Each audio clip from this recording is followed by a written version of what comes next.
So welcome back for part 2 of the lens review, the Angry Photographer edition. Just a quick note, as you can see here in the background, off his recommendation, I actually bought a Timbuktu bag, messenger bag, which I really love. So let's go over the lenses that I purchased based on his recommendation and what I think about them, actually. So the first one up, probably the most satisfied of all the lens recommendations I can say, is actually the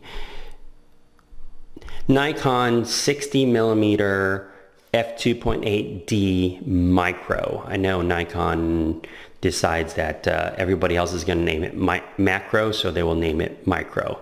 But this lens, Angry Photographer calls triple use. It's good for macro, it's good for general, it's good for portrait, it's good on DX, it's good on FX. I only have FX, but it's an exceptional lens. Now, I'm Asian and my wife is Asian, and for those Asian viewers out there, I wanted to recommend this lens because in my wife's opinion, it is the lens that produces the best portrait for Asians. And I started thinking about it, and I think I know why. So this lens here, the 180 f2.8, has very good compression because it's 180. Well, that's great and all if you're Anglo-Saxon and have, you know, a big nose, deep inset eyes, and are generally very 3D. Now, my wife, she feels she's very South Park in the fact that she has a very 2D face. Her features are not very relieved. And so most of these lenses, like this one, the 180 or the 105, have a little bit too much compression. And so it makes her flat face look even flatter, in her opinion. And she might be right. And so portraits that she likes is actually from this lens, which is the 60 f2.8 micro or macro, whichever way you want to read it. And this is an exceptional lens. I bought this on Fleabay, and super minty quality for not a lot of money. And short of the mechanics breaking on this, I pretty much will never sell this lens.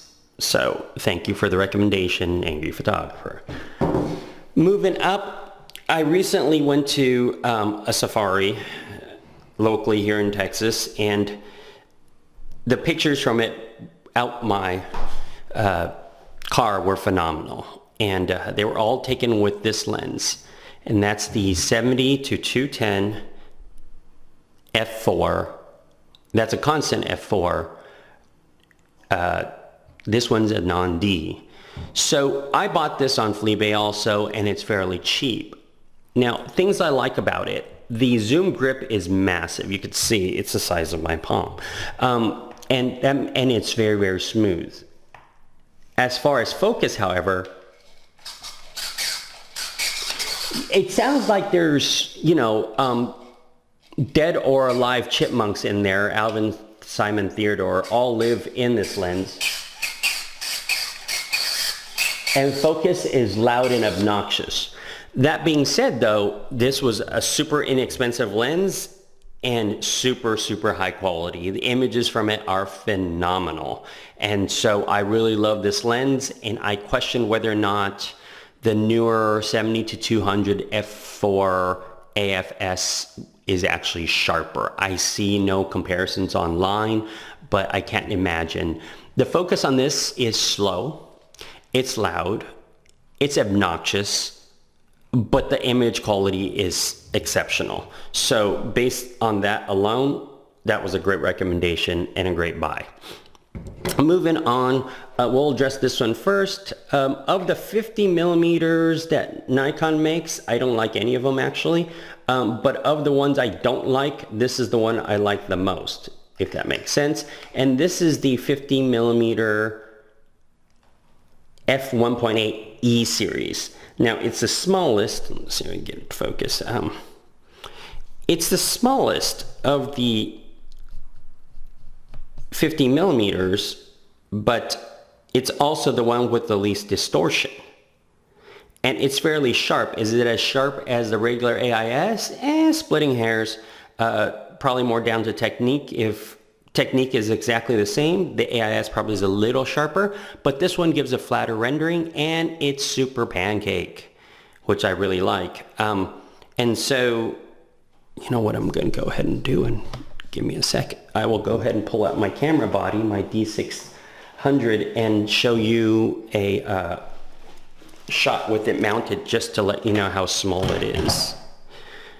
Go ahead and give me a second here.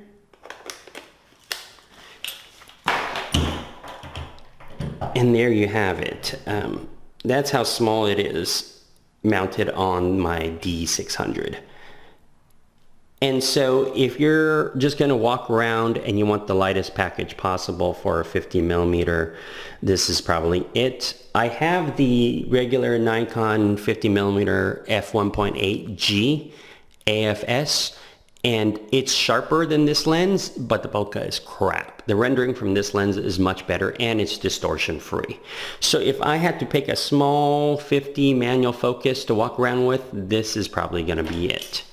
Now I'm filming this on my Panasonic G6, and so for my micro four thirds lenses, the Angry Photographer had a couple of recommendations. This one being, as you can see, badly marred Super Techamar radioactive don't leak the back element lens.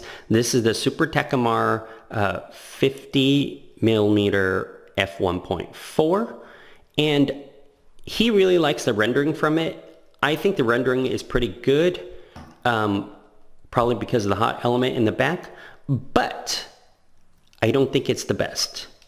I think if I had to pick an M42 lens whose rendering I thought was the best, it would be the Yoshinon. See if I can get this to focus. It would be this lens, the Yoshinon DX f1.7 50mm. And I think the rendering from this is short. Actually, I think it's better than the Zeiss Planar, personal opinion. So of all the 50mm I've ever seen, I think this one is the best rendering. So these are the lenses that, this one I would recommend actually over the Super Techamar, but hey, if you don't agree with me, you don't agree with me. But these are all the lenses: the Super Techamar 50mm f1.4, let me zoom that bad boy out, the 70-210 f4, the 60mm f2.8 macro. These are all the lenses that he's recommended that I think are pretty good, that I purchased based on his recommendation. And also the 50mm E-series f1.8. So you can try those out if you're thinking what recommendations he's given that people have followed and what are the results. These are the ones I purchased based on his recommendation. I will probably end up adding a Tokina 100mm f2.8 macro to the list. Oh wait, there's more.